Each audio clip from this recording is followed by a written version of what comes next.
में दुख है और ये मेरे मंदिर में आकर मुस्कुरा रही है, इसलिए आज जब ये जल चढ़ाकर जाएगी तो मैं इसको आशीर्वाद दे दूंगा कि तेरे सारे दुख कटेंगे और तू मुस्कुराती रहे।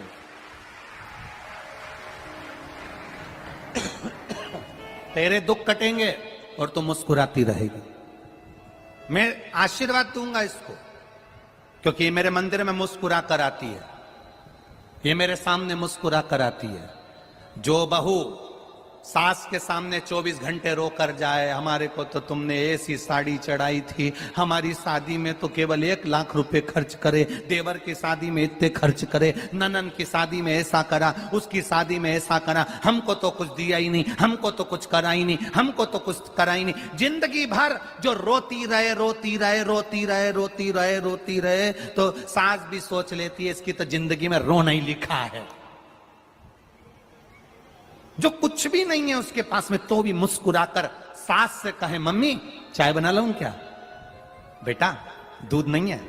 सास कह रही है दूध नहीं है, और बहू कह दे तो कोई बात नहीं मां, काली चाय पी लेते थोड़ा नींबू निचोड़ के, पेट भी साफ हो जाएगा। जो विषम परिस्थिति में भी मुस्कुराकर अपने आनंद को जीती है, सास भी सोच लेती है मेरी जिंदगी में ऐसी बहू कहीं नहीं मिलेगी। परमात्मा जितने जन्म देना मेरी बहू बेटी इसी को बनाकर भेजना, कोई दूसरे को नहीं।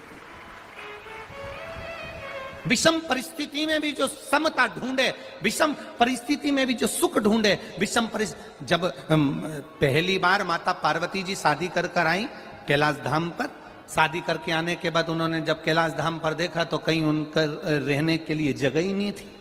अब कैलाश में कहां जगह रहने के लिए? आज भी कैलाश में कहां जगह रहने के लिए? आप चले जाओ कैलाश पर्वत, कैलाश मानसरोवर की जिन्होंने यात्रा करी होगी उनको मालूम होगा। नीचे मानसरोवर में तो रुक सकते हो, पर कैलाश पर नहीं रुक सकते। आपकी मर्जी हो तो आप जाके रह सकते हो। 4-6 महीने रह के बता दो कैलाश के पास, ऊपर मानसरोवर में नहीं, ऊपर। कहां रहने की जगह? पार्वती मैया विवाह कर कर आई तो कैलाश पर कहीं रहने की जगह नहीं थी। माता पार्वती जी शिव जी के पास आकर बैठ गईं। बैठने के बाद देवादिदेव महादेव ने पार्वती को देखा और पार्वती को देखकर पूछा, पार्वती तुम आज जब मेरे साथ शादी कर कर आई, नंदी पर बैठकर आई तो बोलती रही, नंदी पर बैठकर आई तो बोलती रही, शादी में फेरे डले तब बोलती रही, जयमाला हुई तो बोलती रही, प्रसन्न रही, बोली, अच्छा व्यवहार करा, पर जब से तुम घर आई हो तब से तुम्हारा मुंह उतरा हुआ है। कोई कोई बहू ऐसी हो जाती है, शादी में फेरे डले तो मुस्कुराए, स्टेज प्रोग्राम होए तो मुस्कुराए, गुलाब जामुन खाए तो मुस्कुराए, पार्लर जाए तो मुस्कुराए, गाड़ी में पति पत्नी दोनों आ रहे थे तो मुस्कुराए, पर घर में जब से उन्हें आई और 1-2 दिन रहने के बाद इसका मुंह उतर जाए तो पति पूछेगा कि नहीं पूछेगा, तू पहले तो अच्छी रह रही थी, अब क्या हो गया तेरे को, क्यों सांप सूंघ गया तेरे को, क्या तकलीफ हो गई तेरे को? भगवान शंकर ने पार्वती जी से पूछा, तुझे तकलीफ क्या है, तुझे कष्ट क्या है, क्या बात है, तुम मौन क्यों है? पार्वती जी कहती है कि मैं शादी कर कर तो आ गई, पर यहाँ रहने की जगह नहीं है। शंकर भगवान कहते हैं, पार्वती एक काम करो, क्या चाहती है? तुम जो बोलोगी वो हो जाएगा, तुम बताओ क्या चाहती हो? पार्वती जी कहती हैं, मैंने दुनिया का बहुत वैभव देखा है,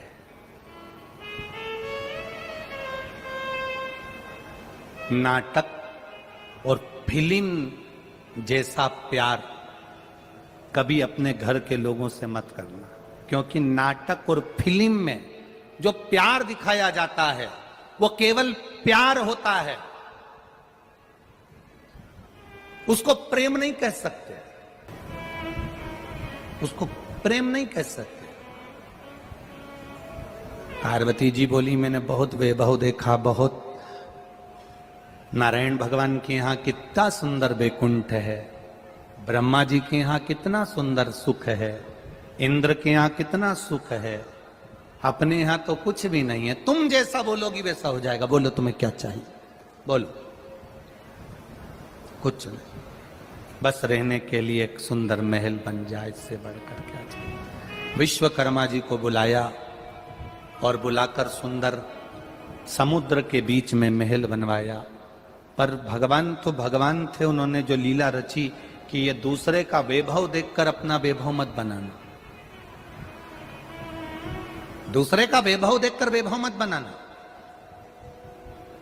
लोग कहते हैं, किसी भांग पीने वाले से पूछो कि तुम भांग क्यों पीते हो, तो वो कहता है ये तो शंकर भगवान का, बोलो बोलो जम के, प्रसाद है, ये शिव जी का प्रसाद है, इसलिए हम पी रहे हैं। कोई गांजा पिए, उससे पूछो ये दम क्यों लगा रहे हो, गांजा क्यों पी रहे हो, ये तो भगवान शंकर भी पीते थे। तो अच्छा, शिव जी भांग पीते थे इसलिए तुमने भांग पीना चालू करी, शिव जी गांजा पीते थे इसलिए तुमने गांजा पीना चालू करा, ये तुम कहते हो।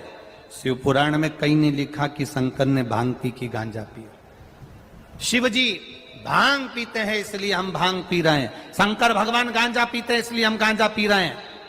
तुम शंकर जी की होड़ कर रहे हो।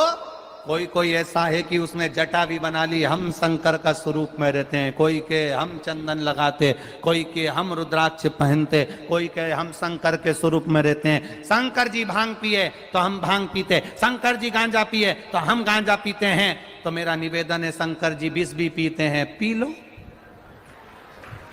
वो गाय को छोड़ रहे। शिव शंकर भगवान तो विष भी पिए हैं ना, तो पियो।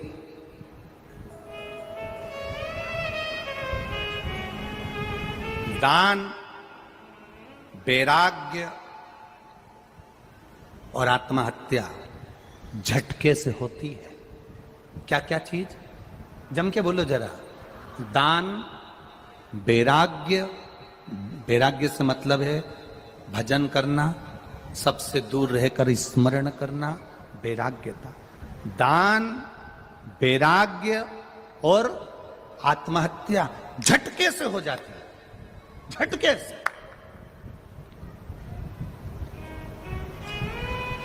आत्महत्या करने जा रहे हो, मरने जा रहे हो, और मरते मरते एकदम विचार आ गया, मेरी पत्नी और बच्चे का क्या होगा, नहीं मरा, वापिस आ गया, और विचार ही नहीं करा और मर गया तो मर गया। दान करने के लिए चले, एक कटोरी चावल लिया, एक 10 रुपए लिए, 50 रुपए लिए, 100 रुपए लिए, 500 रुपए लिए, 1000 रुपए लिए।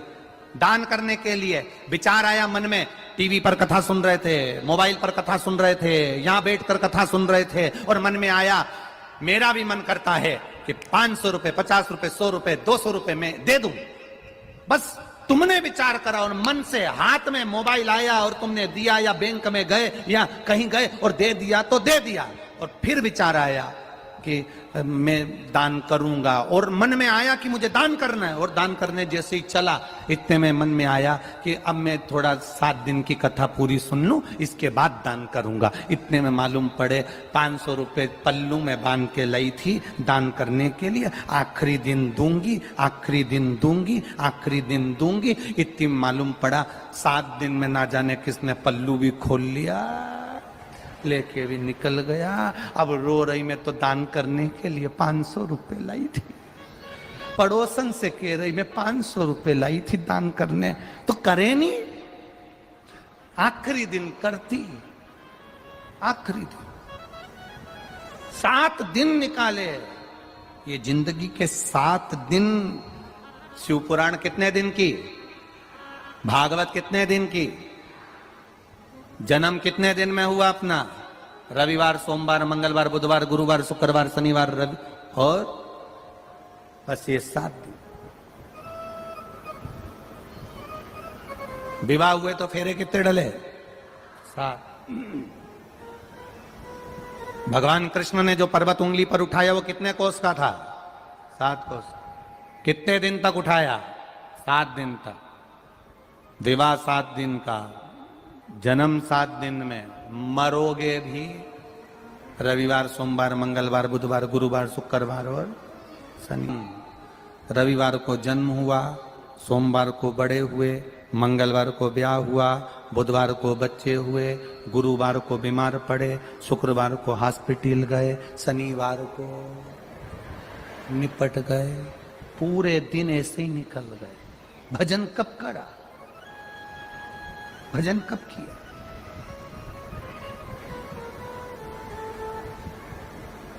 दिन गए, समय गया, समाप्त हो गया।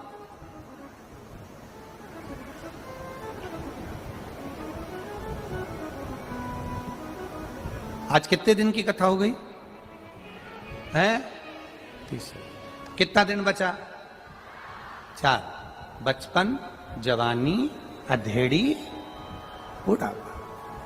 बस 4 अवस्था के 4 दिन रह गए हैं। बचपन, जवानी, अधेड़ी और बुढ़ापा। कल कथा का चौथा दिन रहे खुशी मनाना। कल हमारा बचपन मतलब कल हमारा बर्थडे दिन है। कल अपन सब पैदा हुए, सब पैदा हुए। बचपन, जवानी, अधेड़ी और बुढ़ापा। 4 अवस्था का पहला दिन चतुर्थ दिवस की कथा है। पैदा हुए।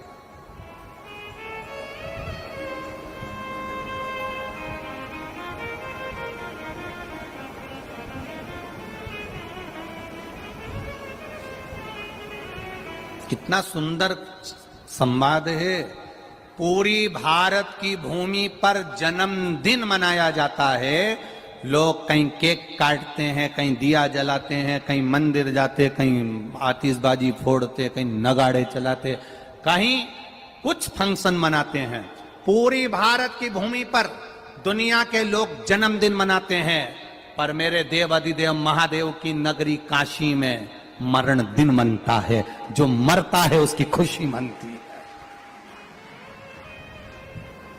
भारत की भूमि पर दुनिया की सब दूर जन्मदिन मनेगा, पर मेरे शंकर की भूमि काशी विश्वनाथ की धरा, जहां मरता है कोई तो खुशियां मनाई जाती है। खुशियां।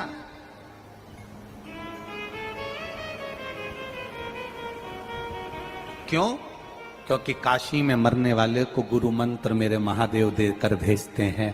उसका फिर पृथ्वी पर जन्म नहीं होता, वो तर जाता है। जन्म और मृत्यु के प्रपंच से छूट जाता है। गया गया।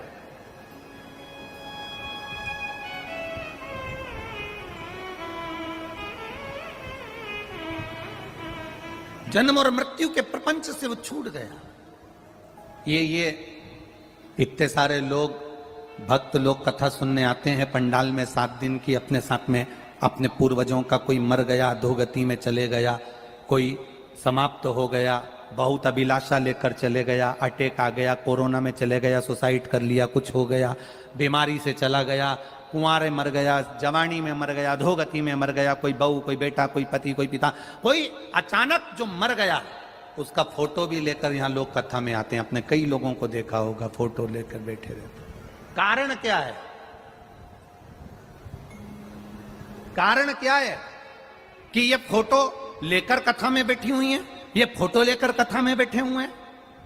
बाकी की कितनी कथा आप लोग टीवी पर देखते हैं, जितनी आप टीवी पर कथा देखो, चाहे भागवत जी सुनो, चाहे रामायण जी सुनो, चाहे देवी भागवत सुनो, कितनी भी कथा सुनना, उसमें आपको ये फोटो लेकर बैठा हुआ कोई नहीं मिलेगा। अपने अपने पूर्वजों का, अपने अपने पितरों का, अपने अपने घरे गए हुए जीवों का फोटो लेकर किसी कथा में कोई नहीं मिलेगा। केवल एक शिव महापुराण में लोग फोटो लेकर बैठे रहते हैं। उसका कारण क्या होता है? क्या कारण? केवल एक कारण, जो पार्वती जी से महादेव ने कहा था, पार्वती ये तुम रुका, जो चंचुला को कथा सुना रहे हैं, ये तुम रुका, जो चंचुला को कथा सुना रहे हैं, ये कथा कोई साधारण नहीं, जिसके जजमान आप और हम बनकर बैठे हैं।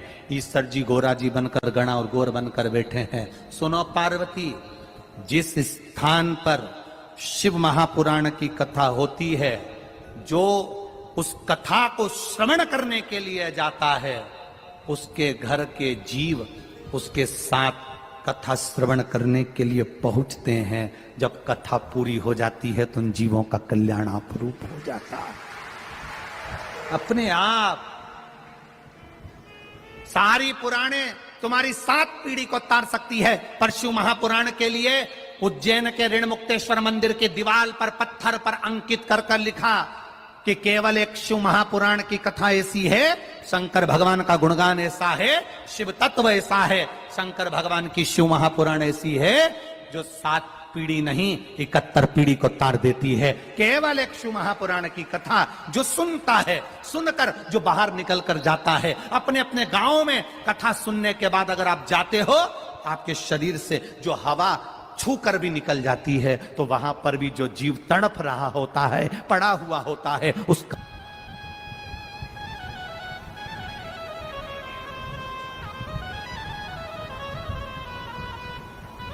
महाराज छत्रपति संभाजी नगर के राजा रहे छत्रपति संभाजी।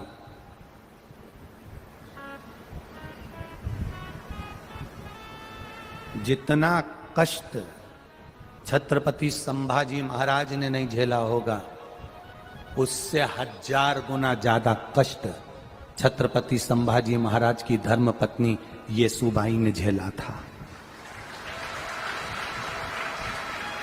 येसुबाई ने झेला था, छत्रपति संभाजी की धर्मपत्नी। छोटे से बच्चे को लेकर कारागार में डाल दिया गया था, सालों साल बैठी रही। महादेव की उपासक थी, शिव की उपासक। हिम्मत नहीं आ रही थी। येसुबाई ने हिम्मत नहीं आ रही। इन उपद्रवियों ने उनको बंद कर दिया, रख दिया, जेल में डाल दिया, छोड़ा नहीं, बेटे को छोड़ दिया, पर येसुबाई को नहीं छोड़ा था। कितना कष्ट झेला होगा वो येसुबाई ने, इतना कष्ट।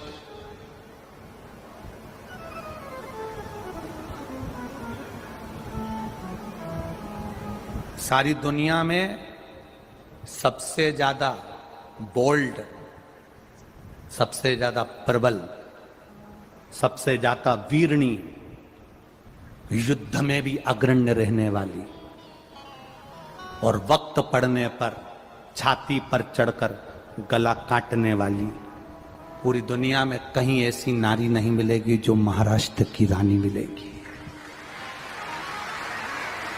सहज नहीं है, चाहे वो अहिल्याबाई होलकर हो, चाहे वो जीजाबाई हो, चाहे वो येसुबाई हो, ये सहज नहीं है। एक बार येसुबाई से एक प्रश्न किया गया था, आप लोगों को मालूम होगा शायद, अगर आप महाराष्ट्र के निवासी हो तो आप लोगों को स्मरण में होगा।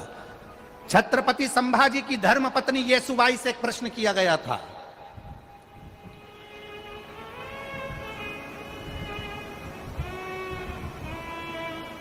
छत्रपति संभाजी की धर्मपत्नी येसुबाई से प्रश्न किया एक बार, स्वयं छत्रपति संभाजी ने ही प्रश्न कर लिया, स्वयं। कितनी विद्वान होगी येसुबाई, जरा अंदाजा लगाएगा। सभा बैठी थी, येसुबाई पास में बैठी थी, और छत्रपति संभाजी के उस नगर में प्रश्न किया गया येसुबाई से। आज छत्रपति संभाजी के इस नगर में वो प्रश्न आपके सामने हम भी दे रहे हैं, और उसका उत्तर जो येसुबाई ने दिया वो भी हम दे रहे हैं। छत्रपति संभाजी के उस नगर में राज सिंहासन पर बैठी येसुबाई, छत्रपति संभाजी ने प्रश्न किया, सुनो येसुबाई, हम आपसे पूछना चाहते हैं, नारी सीता ही क्यों रहती है? नारी कभी क्या गौतम बुद्ध बनने को तैयार नहीं होती है। येसुबाई ने कहा नारी बुद्ध भी बनने को तैयार हो जाए पर नारी सीता ही बनी रहना चाहती है। उसका कारण केवल एक है, स्वामी नारी बुद्ध बनेगी, बुद्ध बनने को तैयार हो जाएगी, गौतम बुद्ध बनने को तैयार हो जाएगी, पर वो सीता ही बनी रहना चाहती है। क्यों? उसका एक कारण है, जैसे गौतम बुद्ध अपना घर छोड़कर चले गए, जंगल में चले गए, अगर एक नारी अपना घर छोड़कर चली जाती है तो लोग उसको ताना दे देकर मार देते हैं, ना जाने किसके साथ भग गई होगी, किसके साथ चली गई होगी। और अगर गौतम बुद्ध जंगल में रहने के बाद वापस लौट कर आते हैं, अपनी धर्म पत्नी के सम्मुख में पहुंचते हैं, अगर एक नारी थोड़े दिन वन में रहने के बाद वापस लौट कर आए तो दुनिया के लोग ताना दे देकर मार देते हैं, ना जाने किसके साथ रहकर आई होगी। इसलिए नारी बुद्ध नहीं बनना चाहती, नारी सीता, अहिल्या और नारी के जीवन में बहुत कष्ट है, बहुत कष्ट, बहुत भारी जिंदगी होती है स्त्री की जिंदगी, नारी की जिंदगी। और बोल्डता भी बहुत रहती है, बहुत। मेरा विश्वास कहता है, मेरा भरोसा कहता है, ये मेरा विश्वास कहता है, इस व्यासपीठ से कहने में पीछे नहीं हटूंगा। आप लोग बुलाएं चाहे ना बुलाएं अगली बार, परंतु कहकर जरूर जाऊंगा, ये मेरा विश्वास कहता है। वो तो दिल्ली की थी साक्षी, जो उसको 40 बार चक्कू मारकर और पत्थर से सिर फोड़कर मार दिया। अगर महाराष्ट्र की कोई बेटी होती तो गला काट कर आ जाती। सुप्रभात की पूरी शिव महापुराण जरूर सुनिएगा आप सब। अगर महाराष्ट्र की कोई बेटी होती तो गला काट कर आती। जीजाबाई बनकर जो शिवाजी को महल पर चढ़ा देती है, अकेले की सेना तैयार कर कर एक तरफा राज देकर शिवाजी को छत्रपति बना सकती है, जो अपने पोते को छत्रपति बना सकती है, वो गला उतारना भी जानती है। वो गला उतारना भी जानती है। कभी अटैची में मिल रहे हैं लाशें, कभी फ्रीज में मिल रही है, कभी रोड पर मारे जा रहे हैं। खुशी तो उस दिन होगी, बोलो क्या केवल तुम्ही ने प्रेम किया है? उसने गलती देखी, तुम्हें मार दी, तुम भी तो कोई गलती दिखती होगी कभी जिंदगी में, तुम्हें भी तो गलती दिखती होगी। क्यों? प्यार में और प्रेम में अंतर है। प्यार में खून खच्चर होता है, पर प्रेम में खून खच्चर नहीं होता।